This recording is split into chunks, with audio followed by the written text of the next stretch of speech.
There was something about the house on the hill, something that made people lower their voices when they passed. It had stood for more than a century, weathered and watching, its ivy-covered bricks whispering of old things. But to Maya and Tom, it simply looked like a fresh start.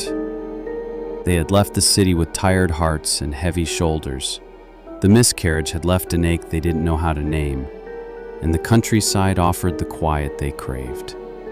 When they first saw the house, Maya said it felt like it was waiting for them. Their first few days were calm, peaceful. Dust hung in the air like memory. The floorboards creaked like someone else was still walking them. At night, wind tapped softly at the windows like a question. Then came the small things. One evening during a storm, they returned home to find a fire already lit in the hearth. Neither of them had done it. On another morning, Maya's favorite tea mug, one she hadn't unpacked, was sitting clean on the kitchen table. Tom laughed it off. Maybe the house is glad we're here.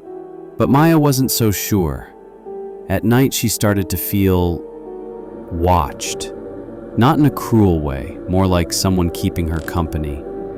Then, one rainy afternoon, she heard it, a music box playing from somewhere upstairs.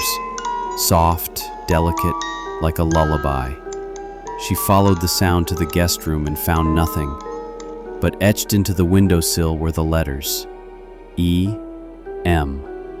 That night, Maya whispered into the dark, "Is your name Eliza?" A moment later, the music box began again. From then on, the house changed. It felt warmer, safer. If Maya left a book open, she'd return to find the page turned, always to something hopeful. When Tom lost his wedding ring, it reappeared on his pillow. They never saw her clearly, just glimpses. A figure in a pale dress near the stairs, the smell of lavender in the hallway, but Maya began to speak to her like an old friend. "Eliza," she'd say, "thank you." But then came the other things. It started with the cellar door swinging open at night. Then the mirrors. One cracked down the middle while Maya was brushing her hair. Another time, she saw something behind her, tall, still, watching. One morning, the words, "He waits below," appeared in the steamed bathroom mirror.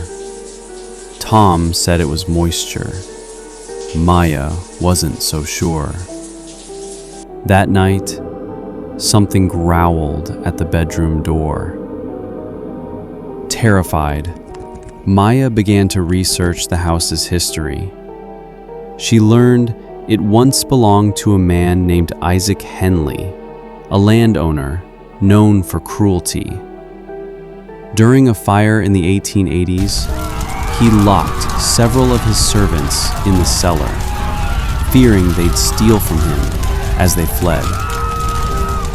Eliza was among them, a maid. She died trying to help the others escape. And Isaac? He vanished. Some say the fire took him. Others say he went mad and lived in the cellar until he starved. The cellar door wouldn't stay locked. Then, one stormy night, Maya heard something moving downstairs. She found the cellar open, the air colder than ice. She called for Tom, but before he could reach her, the door slammed shut behind her. She tumbled down into the dark. The silence was alive. The walls groaned. Something moved in the corner. A black shape, limbs wrong, eyes gleaming with fury.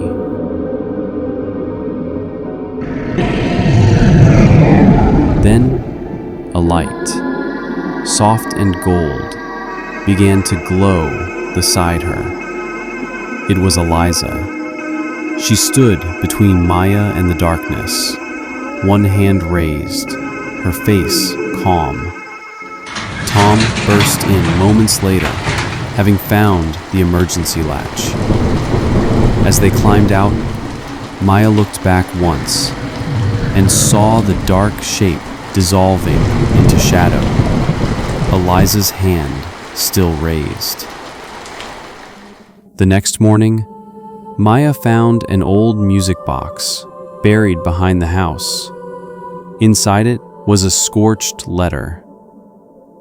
Eliza, forgive me. I was afraid, but I never stopped loving you. I.H. They never saw either ghost again, but the house felt different. The light through the windows warmer, the quiet less lonely.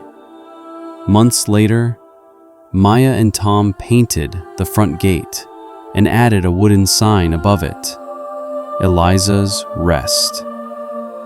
And every now and then, on stormy nights, the fire still lights itself, just in time for them to come home.